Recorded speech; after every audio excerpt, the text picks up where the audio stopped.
গাজা পৃথিবীর এক গোপন ক্ষুধার্ত নগরী, যেখানে প্রতিটি খাবারের টুকরো মানে বেঁচে থাকার যুদ্ধ। এখানে প্রতিটি দিন শুরু হয় ক্ষুধা আর ভয়ের সাথে।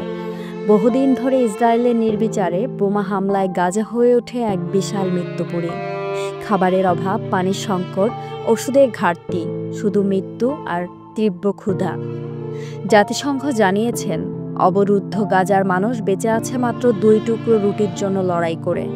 17 লাখ মানুষের প্রতিদিনের সংগ্রাম এখন শুধু 2 টুকরো রুটির জন্য। পানির সরবরাহ প্রায় বন্ধ। গাজার 3টি পানির লাইনের মধ্যে একটি চালু।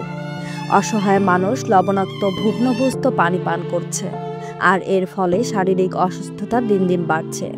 শিশুদের কান্না, মায়েদের আহাজারি, প্রতিটি মুহূর্তে গাজা কেঁদে ওঠে। অবরোধের এই শহর এখন শুধু একটি স্থান নয়, এটি মানবতার এক কঠিন পরীক্ষা। প্রতিটি টুকরো রুটি, প্রতি চুমুক পানি এখন জীবনের স্বাক্ষর। গাজা এখন চুপচাপ, কিন্তু হৃদয় বিদারক লড়াই করে বেঁচে আছে।